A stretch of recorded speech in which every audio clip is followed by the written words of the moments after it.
السلام علیکم، آپ دیکھ رہے ہیں نائٹ ایڈیشن۔ میں ہوں فیصل عباسی۔ شازیہ ذیشان یہ پروگرام ہوسٹ کیا کرتی ہیں۔ ذاتی مصروفیات کے باعث وہ آج میزبانی کے فرائض انجام نہیں دے رہی ہیں۔ پروگرام کے آغاز میں مخاطب ہوں وزیر اعظم اسلامی جمہوریہ پاکستان سے، جناب محمد شہباز شریف صاحب۔ آپ خود کو کبھی خادم اعلیٰ کہلاتے تھے، اب ہم آپ کو فخر سے کہتے ہیں خادم اعظم۔ محترم جناب خادم اعظم عزت مآب وزیر اعظم میاں محمد شہباز شریف صاحب، آپ نے کہا تھا کہ آپ کو عوام سے ہمدردی ہے، آپ کا دل خون کے آنسو روتا ہے، مگر کیا کریں، دل پر پتھر رکھ کر مشکل فیصلے کرنا پڑ رہے ہیں۔ جناب خادم اعظم، آپ کے وزیر احسن اقبال قوم کو مشورہ دیتے ہیں کہ چائے کی پیالی کم کر لیں۔ حضور کے اس مشورے پر عوام نے سر تسلیم خم بھی کیا۔ جناب خادم اعظم، آپ کے وزیر موصوف مفتاح اسماعیل فرماتے ہیں 4 بھائی مل کر ایک روٹی کھا لیں، اس پر بھی عوام نے کفایت شاری کی چادر اوڑھ لی ہے۔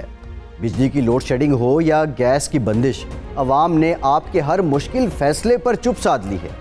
یہ بھی نہ پوچھا کہ 14 جماعتوں نے مل کر وزراء کی فوج ظفر موج اکٹھی کر لی اور عوام کو پیٹ پر پتھر باندھنے پر کیوں مجبور کر دیا۔ جناب خادم اعظم، آپ کے وزیر موصوف نے کہا تھا کہ حکومت کے پاس زہر کھانے کے پیسے بھی نہیں ہیں، مگر یہ کیا؟ جناب خادم اعظم، حکومت کے پاس زہر کھانے کے پیسے نہیں، لیکن آپ کے ایک وزیر کا کھانا لینے کے لیے گاڑیوں کا لاؤ لشکر اسلام آباد کے مشہور ہوٹل بھیج دیا جاتا ہے۔ جناب خادم اعظم، حکومت کے پاس زہر کھانے کے پیسے نہیں، مگر وزراء کی شاہ خرچیاں کم نہیں ہو پا رہیں۔ عوام کو سادگی کا درس دینے والے وزراء کروڑوں کی لگژری گاڑیاں استعمال کر رہے ہیں۔ عوام چائے کی پیالی کے ساتھ روٹی بھی کم کر چکے، مگر وزراء کے خوابوں کا بل آج بھی ہزاروں لاکھوں میں آ رہا ہے۔ جناب خادم اعظم، 3 ماہ میں 4 ملکوں کے چکر آپ لگا چکے، ملک میں بھی کئی شہروں کا وزٹ آپ کر چکے، اسی مد میں لاکھوں روپے عوام کے لگ چکے، مگر عوام کو گزارا کرنے کا مشورہ دیا جاتا ہے۔ جناب خادم اعظم، پیٹرول کی قیمتیں 4 بار بڑھا کر 149 روپے فی لیٹر سے 249 روپے کر دی گئی ہیں۔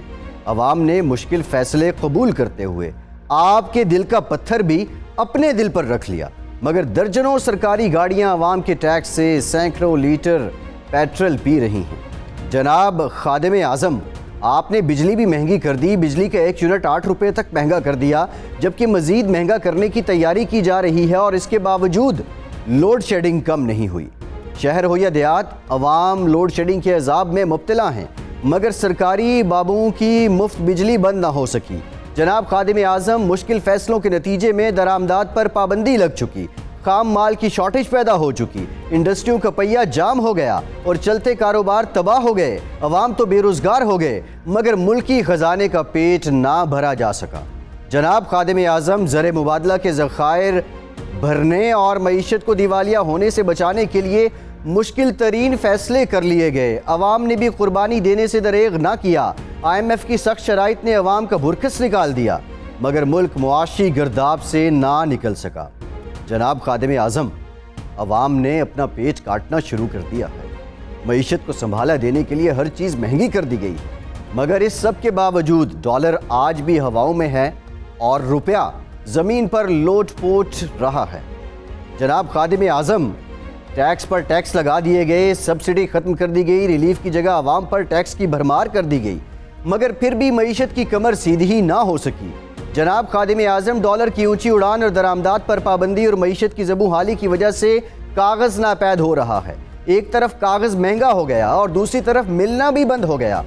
خدشہ ہے کہ سلیبس کی کتابیں بھی شائع نہیں ہو سکیں گی، تو تعلیمی سال کا کیا بنے گا؟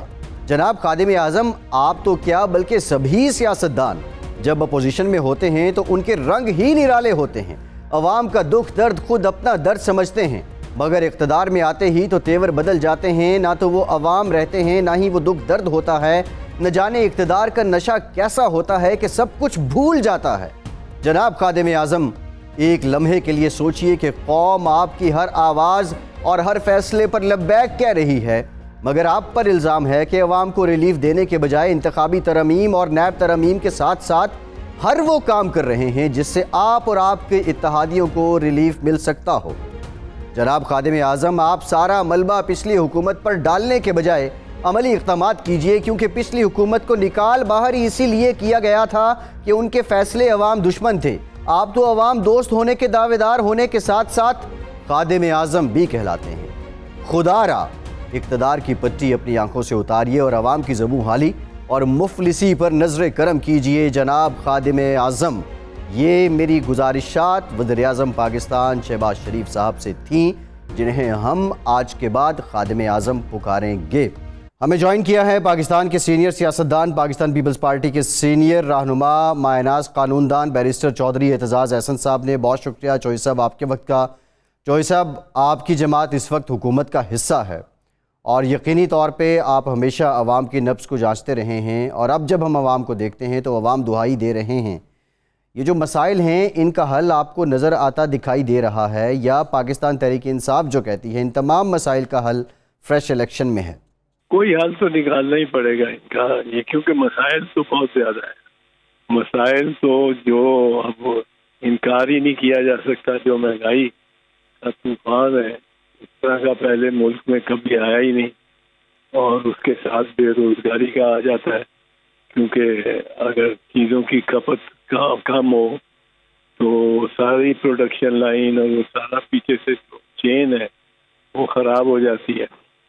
تو اس میں شک کوئی نہیں ہے کہ لوگوں پہ بوجھ بہت زیادہ، اتنا زیادہ کبھی ڈالا نہیں گیا نہ ڈلا ہے جتنا بوجھ ان پہ حالیہ قیمتوں کے بڑھائے جانے پہ پڑا ہے، اور وہ ہماری حکومت اور ہمارے اتحاد، حکومتی اتحاد کے دوران پڑا ہے، اس سے تو کوئی انکار نہیں کر سکتا۔ پر اب اس میں حل ایک تو ضروری نکالنا پڑے گا، وہ تو معاشی اور اقتصادی حل ہے۔ کسی طرح جو ایکسپرٹس اس وقت آگے ہیں اور جو اس قیمتوں کے بڑھائے جانے کی افادیت کی ضمانت بھی دیتے ہیں، ان کو ہی نکالنا پڑے گا کوئی حل۔ اچھا، یہ اعتزاز صاحب آپ نے جو بات کی کہ قیمتوں کو بڑھانے کی افادیت جو بیان کرتے ہیں اور مشکل فیصلوں کے فضائل جو بیان کرتے ہیں، مشکل فیصلے تو لے لیے گئے، لیکن جو ہمارے خادم اعظم ہیں شہباز شریف صاحب، جب یہ خادم اعلیٰ تھے پنجاب میں، جب یہ ہوتے تھے تو اس وقت ان کی کارکردگی اور ان کی جو ایڈمنسٹریٹو سکلز ہیں ان کی کافی زیادہ چرچا بھی رہا ہے۔ اب ایسا کیا ہو گیا ہے؟ کیا شہباز شریف صاحب کی ذاتی جو استعداد کار ہے اس کا مسئلہ ہے، یا جو آئینی بحران، سیاسی عدم استحکام ہے، وہی ان کی پرفارمنس پہ جا کے اثر انداز ہو رہا ہے؟ نہیں، ان کے بس کا بات کی بات نہیں ہے، یہ کام بڑا ہے، زیادہ بڑا ہے۔ ان کو بیچاروں پہ سارا ڈالیں تو وہ بیچارگی ہے ایک ان کی، کیونکہ کام یہ جو آن پڑا ہے، جو پہاڑ مسائل کا آن پڑا ہے، جو ہم نے آئی ایم ایف کے ساتھ چلنے کا اور اس کے ساتھ منسلک رہنے کا، اس کے پروگرام کے ساتھ فیصلہ کیا ہے، اس کی بھاری قیمت ادا کرنی پڑے گی ہمیں، اور وہ کرنی پڑ رہی ہے، اور وہ چلی جاتی ہے ان منتقل ہو کے عوام پہ۔ تو کسی کو خوشی تو نہیں ہے، ہم سیاستدان ہیں، ووٹ لے کے آتے ہیں، عوام کو تکلیف ہو تو ہمیں بھی اس کی تکلیف ہے، اور تکلیف خود براہ راست ہوتی ہے۔ ووٹ ہمارا ایک خسارہ ہوتا ہے بڑا ووٹوں کا۔ تو یہ جو خادم اعلیٰ اور خادم اعظم ابھی تک تو لوگوں کی خدمت قیمتیں بڑھا کر ہی کی ہے انہوں نے، اور ان کے ایکسپرٹس ہیں، یہ منسٹری بھی ان کی، منسٹری آف فائنانس بھی ان کی پارٹی کے پاس ہے، وزارت عظمیٰ بھی ان کے پاس ہے۔ تو یہ اب پلاننگ اچھا چوہدری صاحب، آپ نے پاکستان کی جو سیاست ہے اس کے مختلف ادوار دیکھے ہیں، ابھی عوام کے مسائل تو خاصے گھمبیر ہیں، لیکن انہی مسائل کے ساتھ جو جڑے مسائل ہیں وہ کہیں جو پنجاب میں ایک لمبے عرصے تک ایک آئینی بحران رہا اور بلکہ وہ ایک سیریز کی شکل اختیار کر گیا. اب جو 2 دن پہلے فیصلہ آیا ہے سپریم کورٹ کا اور جس میں یہ کہہ دیا گیا کہ الیکشنز جو ہیں وہ وزیر اعلیٰ کے دوبارہ 22 رن آف الیکشن جو ہیں وہ 22 جولائی کو ہوں گے. اس فیصلے کے بعد پی ٹی آئی بھی خوش ہو گئی, اس فیصلے کے بعد نون لیگ بھی خوش ہو گئی, اس فیصلے کے بعد پرویز الہی صاحب بھی خوش ہو گئے. لیکن میرا سوال یہ ہے کہ سارے فیصلے میں آئین کہاں پہ سٹینڈ کرتا ہے, اور کیا آپ سمجھتے ہیں کہ سپریم کورٹ نے ایک پنچایتی کردار ادا کیا ہے؟ پی ٹی آئی بھی خوش ہوئی ہو اور پرویز الہی صاحب بھی خوش ہوئے ہوں, آئین کے میں اس کی گنجائش نہیں ہے. آئین میں اس کی گنجائش ہی نہیں ہے کہ آپ ایک ایسے صاحب کو, اس وقت وہ حمزہ ہے, اور اگر یہ پرویز الہی کو نامزد کر دیتے ہیں عدالت کو اور یہ پنچایتی طور پہ فیصلہ ہو جاتا ہے کہ پرویز الہی ہو جائے, ایک ہے کینڈیڈیٹ میں, وہ بھی تو کینڈیڈیٹ ہے, تو یہ بالکل آئین کے مطابق نہیں ہے. آئین میں ایک بنیادی اس کے لیے ایک خاص شق ہے, وہ آرٹیکل 133 ہے جس کا کسی نے ذکر ہی نہیں کیا. میں دیکھتا رہا ہوں, مجھے بڑی حیرت ہوتی رہی, پر اب میں تو بحث نہیں کر رہا تھا کہ وہاں کرتا. آرٹیکل 133 فیصل بڑے واضح تو چھوٹا سا آرٹیکل ہے.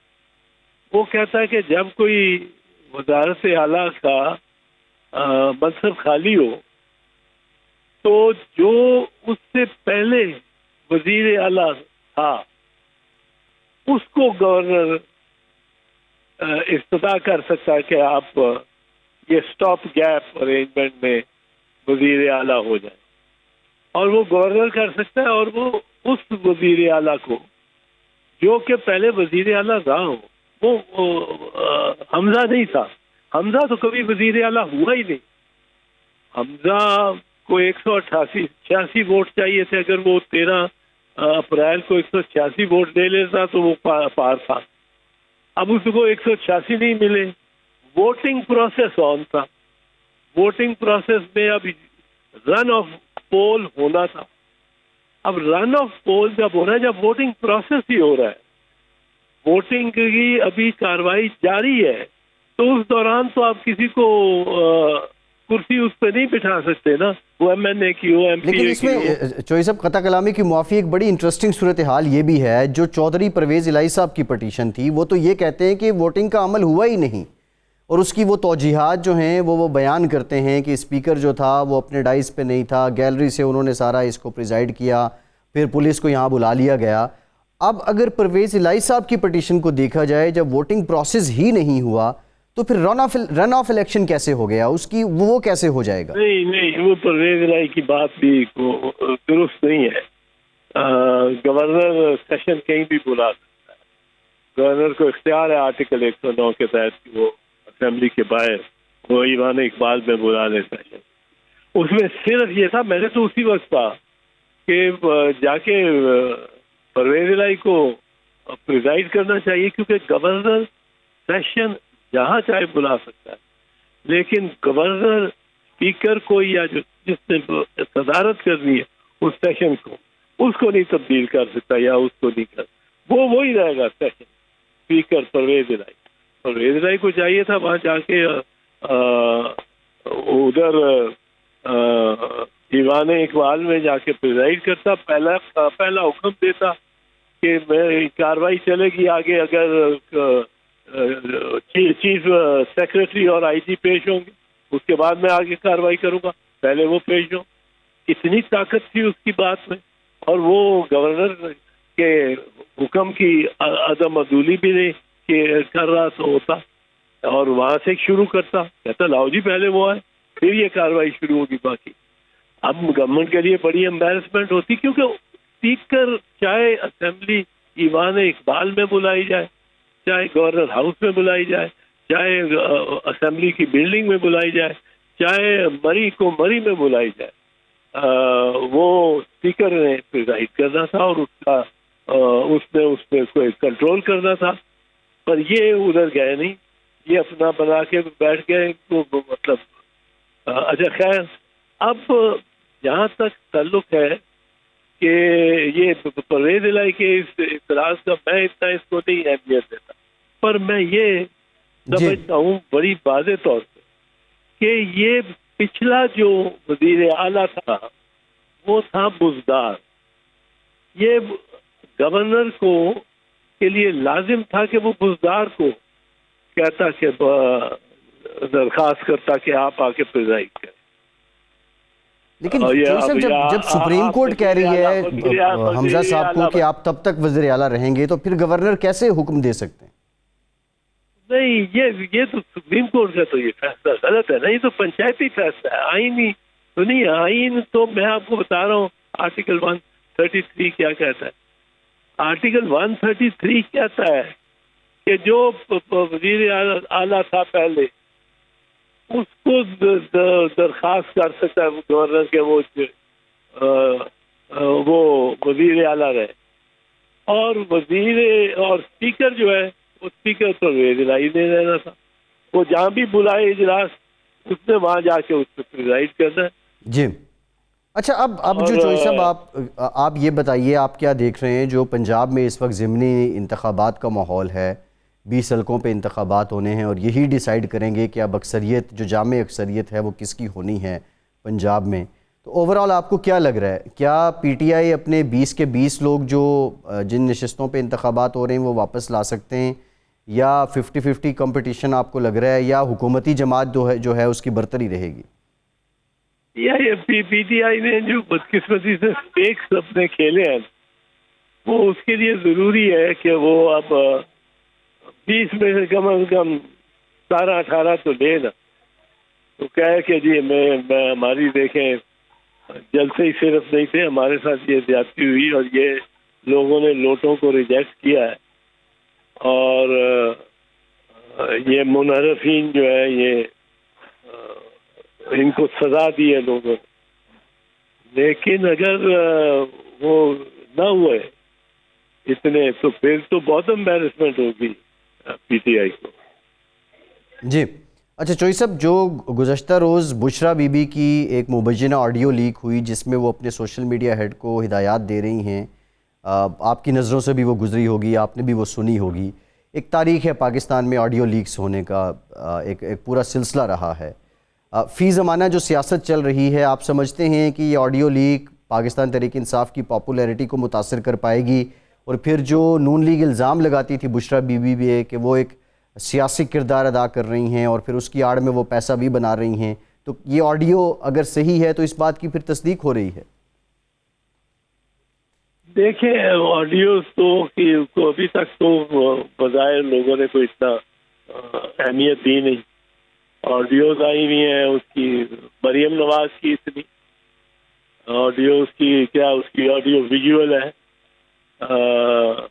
کہ میرے پاس اور بہت سارے ثبوت ہیں بلیک میلنگ کے لیے. اس کی وہ ہے کہ میرے والد کے پاس میرے پاس کیا پاکستان میں کیا یا دنیا باہر کی دنیا میں کیا پاکستان میں بھی میری کوئی جائیداد ہوئی ہے. کسی آڈیو نے کسی کو اثر کیا ہے؟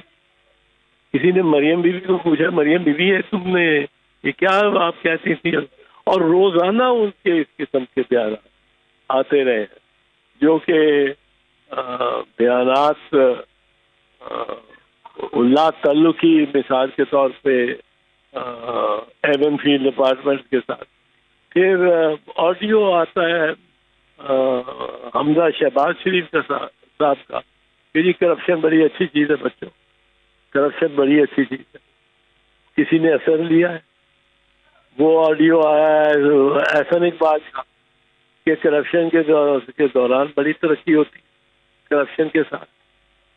ایسے صاحب سے تو یہ توقع نہیں تھی کہ اس قسم کا بیان دے گا، پر وہ اس نے دیا ہے، اس کا آڈیو ہے، اس نے دیا ہے، اس نے ڈینائی نہیں کیا. تو اس کا کیا اثر ہوا ہے؟ تو یہ میرا نہیں خیال یہ ڈان لیگ وغیرہ اتنا اثر کرتے ہیں. ہمارے ماحول میں بدقسمتی سے یہ صحیح بھی جو ہوتے ہیں. اب آپ کو یاد ہے وہ آڈیوز جو تھے سارے جو ملک قیوم پہ دباؤ ڈال رہے تھے جی اور یہ اس میں شہباز شریف بھی تھے، اس میں خالد انور بھی تھے، اس میں احتساب الرحمان وہ کیا سیف الرحمان سیف الرحمان بھی تھے، اور میاں صاحب کے سارے، اور سزا تو کتنا اثر پڑا اس کا، کیس پہ پڑا کہ کیس تو کیا تو میلافائڈ ہی ہو گیا. ہمارے ہاں یہ لوگ اس کا اثر اتنا نہیں لیتے. یہ میں آپ کو اچھا چوئی صاحب ایک بریف کمنٹ کر دیں. جس شخص کی آڈیو لیک ہوتی ہے یعنی جو متاثرہ ہوتا ہے، آئینی قانونی اعتبار سے اس کے پاس کیا اپنے ڈیفنس میں کیا حل ہے، کیا چارہ کار ہے کہ وہ کس طرح اپنے دفاع میں جا سکتا ہے؟ اگر تو وہ ڈینائی کرتا ہے تو وہ لے کے جا سکتا ہے عدالت پہ، حد تک عزت کا بھی دعویٰ کر سکتا ہے، فوجداری بھی مقدمہ کر سکتا ہے. اور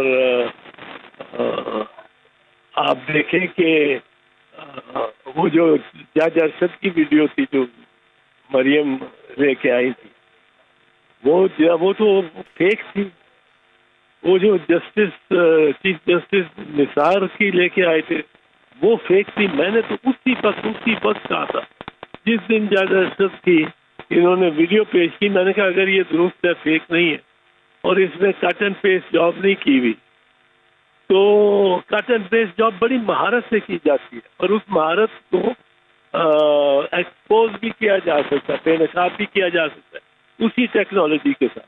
میں نے کہا اگر تو ان کو اتنی یہ دلیری ہے کہ یہ درست ہے سارا کچھ، تو آج ہی گورنمنٹ جو ہے مسلم لیگ یہ جا کے پیش کرے گی اس آڈیو کو، جی جو آڈیو ویڈیو کو، جیسے جج ارشد وہ کیا تھا ارشد ملک ان کے ویڈیو کو پیش کرے گی اور میاں صاحب کو رہا کرائے گی. صحیح ہے. لیکن انہوں نے کہیں عدالت کسی میں پیش کیا ہے؟ یہ پیش کرتے ہیں. یعنی چوئی صاحب آپ یہ کہہ رہے ہیں کہ ان کے سیاسی مقاصد جو ہیں وہ زیادہ ہوتے ہیں آئینی اور قانونی مقاصد کی نسبت. بہت شکریہ بیرسٹر چودھری اعتزاز احسن صاحب. آپ کے وقت ایک بریک کے بعد دوبارہ حاضر ہوتے ہیں.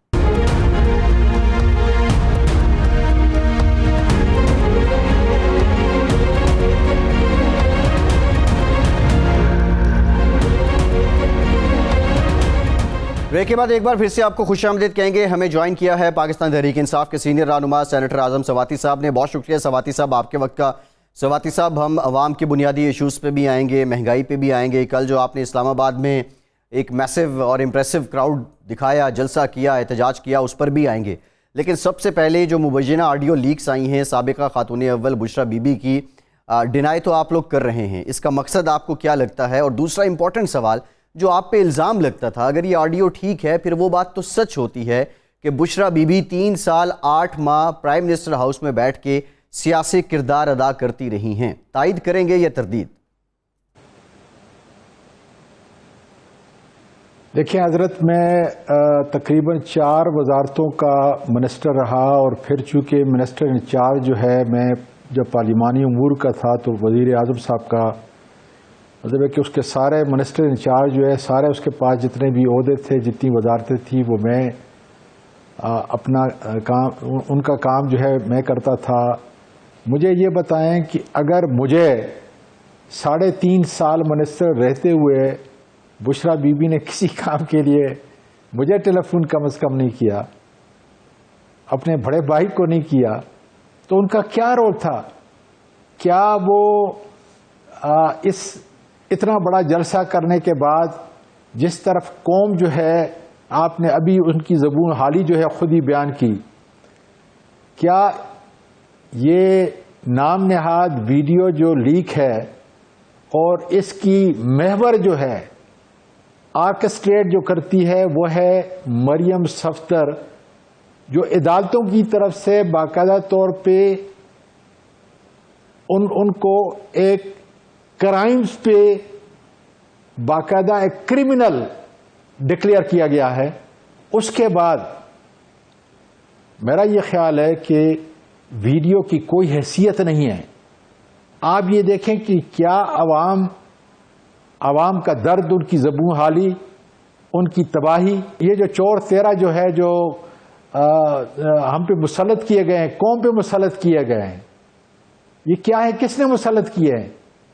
کیا قوم جو ہے وہ جانتی نہیں ہے؟ بچہ نہیں جانتا؟ کیا ان سہولتکاروں کے گھر کے اندر اپنے بچے، پوتے اور نواسی اور نواسے نہیں جانتے کہ یہ کس کا عمل ہے؟ تو میں سمجھتا ہوں کہ یہ پاکستان کے 22 کروڑ عوام سے انتقام لے رہے ہیں، اور آپ کی تاریخ، آپ کا پروگرام جو آج مرتب کر رہے ہیں، اور میری یہ باتیں جو میں آپ کے ناظرین کے سامنے جو ہے یہ بیان کر رہا ہوں، یہ اس بات کی گواہی دیں گے کہ ان کو قطعاً قوم معاف نہیں کرے گی، جنہوں نے ایک جمہوری، ایک دیانتدار انسان کو، جو پاکستان کی عزت کا دائی ہے، جو پاکستان میں ہر جگہ پاکستانی اپنا سر فخر سے بلند کر کے چل سکتے ہیں، جی، اس لیے کہ ان کو ایک لیڈر، ایک خوددار لیڈر ملا تھا، لیکن آج اس کی حالت یہ ہو گئی ہے۔ میں ابھی 2 دن پہلے، تقریباً 3 دن پہلے، 2 دن ٹرپ کے اوپر جو ہے ایک ڈیلیگیشن یہاں سے سینٹ کا لے کے آیا تھا، 56 ڈیلیگیٹس تھے، ایک آدمی کو نہیں پتا تھا کہ سہولت کاروں نے ہماری حکومت کو تبدیل کر لیا، اور ہر آدمی یہ پوچھتا تھا کہ وہ درد رکھنے والا، انسانیت کا دائی، احساس جس کے اندر غریبوں کے لیے ہے، آفرین ہے کہ عمران خان جو ہے آپ کا وزیر اعظم ہے۔ تو میں نے کہا وہ تو وزیر اعظم ابھی نہیں رہا۔ یہ صورتحال ہے کہ جس کے تحت قوم، پاکستان کی تاریخ، آپ جیسے اینکر انشاءاللہ تعالی اس تاریخ کو نہیں بلا سکتے۔ لیکن سواتی صاحب عوام یہ سوال پوچھتے ہیں، سواتی صاحب عوام یہ سوال پوچھتے ہیں، اور وہ عوام ہمیں یہ کہتے ہیں کہ ہم آپ کے گوش گزار کریں کہ 3 سال 8 مہینوں میں یہ جو آپ 700 لوگوں کے نام لے رہے ہیں، ایسی کیا وجہ تھی جن کو آپ چور ہونے کا، ڈاکو ہونے کا، لٹیرے ہونے کا الزام لگاتے ہیں، لیکن آپ ثابت ایک کو بھی نہیں کر پائے؟ ایسی کیا وجہ تھی؟ ایسا کون سا امر مانے تھا؟ کیا رکاوٹ تھی کہ آپ چوروں پر الزام تو لگاتے ہیں لیکن ان کو چور ثابت نہیں کر پاتے؟ وجہ بتاتا ہوں سر، وجہ بتاتا ہوں، یہی سہولت کار تھے جی، اس کے علاوہ کوئی اور بات ہے نہیں۔ دیکھیں، سب سے پہلے بات یہ ہے کہ اس کے اندر آپ کو تھوڑا سا فرق بیان کرنا چاہیے۔ جتنے یہ کیسز ہیں، خواہ وہ مقصود چپراسی کا ہے یا فلودے والے کا ہے یا دوسرے ہیں، یا لندن کی پراپرٹیز کا ہے، بیرون ملک پراپرٹی کا ہے، یا ٹی ٹی کا ہے، یہ سارے کیسز ہم سے پہلے کے ہیں، سوائے ایک آدھ کے۔ پہلی بات تو یہ ہے ہم نے یہ کیسز نہیں بنائے۔ اور پھر رات کو جو پروگرام کے اندر عمران خان نے جو کچھ شہباز شریف، آصف زرداری کے متعلق کہہ رہا تھا، جو نواز شریف کہہ رہا تھا، اس کے سارے خواری جو ہے اس کے پارٹی کے بڑے بڑے لیڈر کہہ رہے تھے، اور جو آصف زرداری اس کے مقابلے میں ان کے بارے میں کہہ رہا تھا، کیا وہ سچ نہیں تھا؟ اور اگر سچ تھا تو یہ سہولتکاروں کو معلوم نہیں تھا؟ ان سہولتکاروں نے ساری فائلیں پڑھی ہوئی ہیں، پڑھی ہیں، دیکھی ہیں، رکاوٹ کیسے تھے سہولتکار؟ رکاوٹ کیسے تھے سواتی صاحب، یہ بتائیے نا۔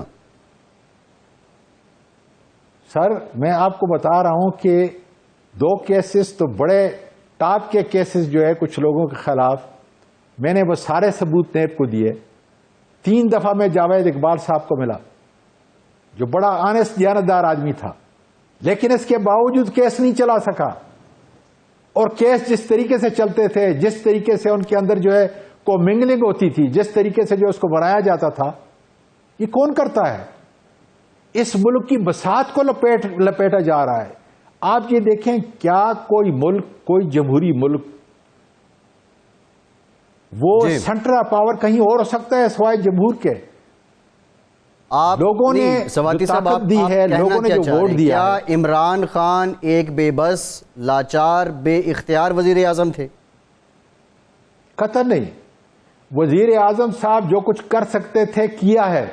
نہیں تو پھر ان حالات کے اندر جبکہ ایک مخلوط حکومت تھی، ثابت کیوں نہیں کر پائے؟ اب یہ اس کا کام نہیں تھا، یہ نیب کا کام ہے، یہ اس انویسٹیگیشن ساری ایجنسی جو پراسیکیوٹر ہیں ان کا کام ہے۔ اور ایک دفعہ نہیں، کئی دفعہ جو ہے القابات سے سیاسی مخالفین کو نوازنا کام ہے عمران خان صاحب کا، ان کے ساتھیوں کا، آپ لوگوں کا؟ سر میں وہی کہتا ہوں کہ جس کو نوازا ہے اس کو پکڑے نا. اب یہ امپورٹڈ حکومت تو ہے نا. اگر عمران خان نے اپنے کسی دوست کو کسی طریقے سے بھی نوازا ہے, اب ان کے پاس وقت ہے فوری طور پہ جو ہے, آپ تو ماشاءاللہ سہولت کار بھی ان کے ساتھ ہیں, لے کے آئے اور ان کو کیفر کردار تک پہنچائیں. اس میں میں ہوں کوئی بھی ہے, آخر میں بھی تو 3.5 سال تک وزیر رہا ہوں, تو وہ سارے کیسے چڑے کیوں نہیں آتے؟ اب تو میں نے بتایا نا کہ سہولت کار پوری طرح ان کے پاس ہیں جی, کہ جو عمران خان کے اچھے ہر عمل کو احساس کے پروگرام انہوں نے لیٹ لیے, صحت کارڈ لے لیا, نوجوانوں کو پروگرام لے لیا, بے روزگاری کا پروگرام لے لیا, یوٹیلٹی سٹور میں جو سبسڈی دے رہے تھے وہ ماشاءاللہ اب کسی کے گھروں میں جائے گی. یہ سارے وہ پروگرام ہیں. اور اس نے کورونا کے اندر اپنی معیشت کو جس طرح سنبھالا, پھر اس کے بعد جو ہے 5.3 دوسرے سال, پھر تیسرے سال جو ہے اس نے 6.6 گروتھ کے اوپر جو ہے اپنی معیشت کو جو ہے چھوڑ کے جاتا ہے, اور ایک سسٹینیبل گروتھ کو جو ہے چھوڑ کے جاتا ہے. کون سا ایسا ایک عمل تھا غیر قانونی, کون سا ایک ایسا عمل تھا کہ عمران خان اس ملک کو تباہی کی طرف لے کے جا رہا تھا, جس نے سہولت کاروں نے یہ سمجھا کہ نہیں اب یہ کرپٹ مافیا ہی جو ہے اس ملک کو بچا سکتے ہیں, اس ملک کی معیشت کو بچائیں نا, ہمیں بتائیں. وہ تو بڑے بڑے دعویٰ کرتے تھے کہ ہم نکمے ہیں, بیکار ہیں, کوئی جو اس میں قابل نہیں ہے. اب یہ بتائیں کہ جنہوں نے 30 سال حکومت کی ہے, جی 30 سال حکومت نہیں بلکہ اس ملک کو جو ہے لوٹا ہے, اگر ہم نے اپنے اداروں کو بچانا ہے, جمہوریت ساز کو بچانا ہے, بہت شکریہ سینیٹر اعظم سواتی صاحب, آپ کے وقت پاکستان الیکٹڈ تحریک ہو. انصاف کے سینئر رہنما موجود تھے. ایک بریک لیتے ہیں, بریک کے بعد دوبارہ حاضر ہوں گے.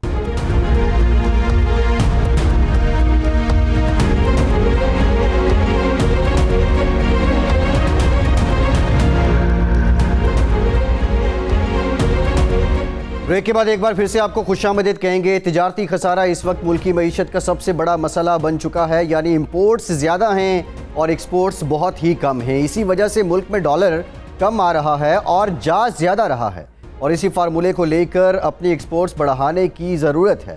اور ایکسپورٹس بڑھانے کے لیے لوکل مینوفیکچرنگ کو بڑھانے کے لیے صنعتوں کو سہولیات فراہم کرنا ہوں گی. ایک ایسا ماحول پیدا کرنا ہوگا جس سے سرمایہ کار آئے اور باہر سے آرڈرز لے اور یہاں بنوا کر ڈالر کمائے یا ملک میں لائے. لیکن یہاں صنعتوں کے لیے ماحول کیسا ہے؟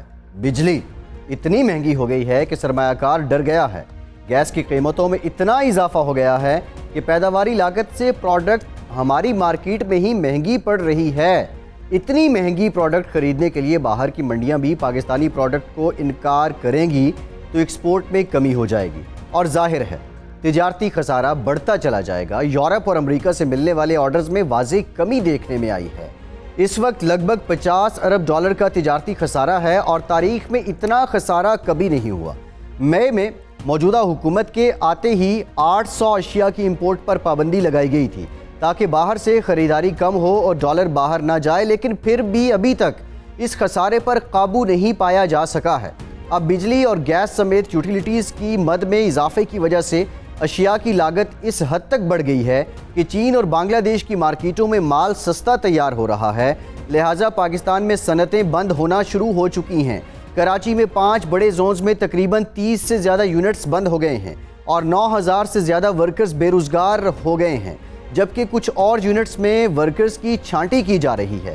یعنی اگر یونٹ بند نہیں بھی ہوئے تو کام یا پیداوار کو کم کر کے عملہ بھی کم کر دیا گیا ہے, اور نتیجے میں بے روزگاری بڑھ گئی ہے. ایپٹما نے حکومت کو تنبیہ کر دی ہے کہ ٹیکسٹائل ایکسپورٹ سیکٹر کو گیس نہ ملنے کی وجہ سے 1 سے 2 ارب ڈالر کی ایکسپورٹ متاثر ہو سکتی ہے. اب صنعتوں کی حالت کیا ہے اور ان کے لیے سازگار ماحول کیسے پیدا کیا جائے, اس پر بات کرنے کے لیے ہمارے ساتھ موجود ہیں عاطف منیر صاحب, صدر ہیں فیصل آباد چیمبر آف کامرس کے. بہت شکریہ عاطف منیر صاحب آپ کے وقت. عاطف صاحب, ہم یہ جاننا چاہ رہے ہیں جو کرنٹ اکاؤنٹ ڈیفیسٹ ہے اور ٹریڈ ڈیفیسٹ ہے اس میں اضافہ تو ہو رہا ہے, لیکن ایک بہت بڑی جو الارمنگ خبریں آ رہی ہیں کہ جو وہ انڈسٹری جس میں ٹیکسٹائل ہے اور دیگر جو مینوفیکچرنگ کے یونٹس ہیں جنہوں نے مال کو ایکسپورٹ کرنا ہوتا ہے, اس کی پروڈکشن میں کمی واقع ہوئی ہے. ریزن کیا ہے؟ کیا پیٹرولیم مصنوعات کی وجہ سے یہ ہو رہا ہے, بجلی کی قیمتیں بڑھانے کی وجہ سے ہو رہا ہے, یا لوڈ شیڈنگ, یا کوئی اور عوامل اس میں شامل ہیں؟ جی بسم اللہ الرحمن الرحیم. بہت شکریہ جی. ایکچولی ایسے ہے کہ ایکسپورٹ کے آرڈر لکیلی فیصل آباد میں بلکہ پورے پاکستان میں ہمارے پاس اچھے ہیں. جو اس وقت ڈالر کی انفلیشن ہے یہ کسی قسم کی بائنگ کرنے میں سپورٹ نہیں کر رہی. دیکھیں ہم کوئی ایسا ریٹ نہیں بنا سک رہے کہ ہم اب کا ڈالر کا کس اونٹ یہ کس کروٹ بیٹھے گا کہ ڈالر کو کس ریٹ پہ کیلکولیٹ کریں. اسے کوئی ہمارے پاس کوئی ایسا میکانزم نہیں ہے. اور دوسرا 30 جون کو جیسے پتہ ہے کہ آپ کو گیس اور بجلی پہ جو سبسڈائز نوٹیفیکیشن تھا وہ 30 جون کو ایکسپائر ہو چکا ہے. ابھی تک اس کا ری نوٹیفیکیشن اس گورنمنٹ نے ابھی تک نہیں کیا. دوسرا جو اس وقت لوڈ شیڈنگ کی بری صورتحال ہے وہ اس میں سب سے بڑی رکاوٹ ہے کہ اگر آپ کو لوڈ شیڈنگ کے درمیان آپ کو الٹرنیٹو فیول پر جانا پڑتا ہے تو وہ ہمارے پاس آپشن ہے ڈیزل جنریٹر کی تو وہ 3 گنا مہنگا فیول اس وقت ہم اس کا استعمال کرتے ہیں. تو یہ سارے فیکٹر مل کے ہماری کچھ پوزیشن ایسی بنی ہیں اور انڈسٹری اس وقت مشکلات کا شکار ہوئی ہے. جی عاطف صاحب ٹھیک ہے یہ تو معاملہ آپ نے ڈالر کا بھی ذکر کر دیا, آپ نے لوڈ شیڈنگ کی بات بھی کر دی, لیکن کیا ابھی یا پچھلے کتنے عرصے سے ایکسپورٹرز نے مزید آرڈرز لینا بند کر دیے ہیں؟ ایک بات. اور جو پہلے کے آپ نے آرڈرز لیے ہوئے ہیں, ایکسپورٹرز نے جو آرڈرز لیے ہوئے ہیں, کیا ان کے لیے کاسٹ افیکٹو ہے؟ کاسٹ آف پروڈکشن اتنی آ رہی ہے کہ وہ آرڈرز ان کو وہ فلفل کر سکیں ان ڈیمانڈز کو؟ اس میں یہ صورتحال ہے کہ ایکسپورٹر نے ایکچولی جو ڈالر کو کیلکولیٹ کیا تھا پرائز کو وہ 180 کے درمیان 185 کے درمیان کیلکولیٹ کیا تھا. اس حساب سے اس نے اپنی بائنگ کا حساب لگا کر ان آرڈرز کو بک کیا تھا. اب جیسے ہی ڈالر کی انفلیشن ہوئی ہے تمام پیکنگ مٹیریل تمام گوڈز کے ریٹ بڑھ چکے ہیں اور 3 دفعہ جیسے پیٹرول کی پرائز بڑھی ہے اس وجہ سے جو کاسٹ ہے وہ بڑھ چکی ہے. اور اس میں ایک اور چیز میں بتا دوں کہ ہمارے تمام ایکسپورٹر نے جو اپنی پروڈکشن لائنز ہیں وہ آلموسٹ ڈبل کر لی ہوئی تھی. اب وہ انسٹال نہیں کر رہے صرف اس وجہ سے, اس خدشے کی وجہ سے کہ کیا ہم اتنی بڑی لائنوں کو چلا سکیں گے, کیا ہمارے پاس اتنے آرڈرز کنٹینیو رہیں گے. تو یہ ایک بہت بڑی پرابلم ہے پاکستان کے ایکسپورٹر کے لیے اور خصوصی فیصل آباد کے ایکسپورٹرز کے لیے. اور اس میں ایک اور میجر فیکٹر یہ ہے کہ اب پوری دنیا میں ڈیمانڈز کم بھی ہو رہی ہیں. امریکہ نے ہمارے آرڈرز کو ابھی روک دیا ہوا ہے, یہ بھی ایک پرابلم ہے. اور جو باقی جو انرجی کرائسس ہیں اور جو پولیٹیکل انسٹیبلٹی ہے یہ سب سے بڑا افیکٹ ہوتا ہے کہ آپ کی پولیٹیکل انسٹیبلٹی کی وجہ سے کہ آپ کے ڈیسیژن کس حساب سے ہوں گے, کیونکہ گورنمنٹ ہمیں نظر آ رہا ہے کہ گورنمنٹ کی کوئی کنٹینیوٹی ان کی پالیسیوں میں نظر نہیں آ رہی. وہ صرف منتھ وائز پالیسیز دے رہی ہیں کہ یہ منتھ ہم نے کیسے گزارنا ہے اور اگلا منتھ ہم نے کیسے گزارنا ہے. اس بے یقینی کی صورتحال میں اس وقت ہمارا ایکسپورٹر پریشان ہے بہت زیادہ. اچھا عاطف صاحب, چین اور بنگلہ دیش کے مقابلے میں اگر ہم کمپیریزن کریں کتنے کمپیٹیٹیو ہیں ہم regarding cost of production, regarding value addition, regarding ease of doing business? جی دیکھیں ابھی ہم ٹیکنالوجی میں ان سے بہت پیچھے ہیں. ہمارے پاس اس لیول کی سکل, ہمارے پاس لیبر موجود نہیں ہے. ہمیں اس لیول کی, آپ یہ سمجھ لیں کہ ہم جب بھی ہم بات کرتے ہیں ہم کہتے ہیں کہ ہمیں لیول پلینگ فیلڈ دی جائے.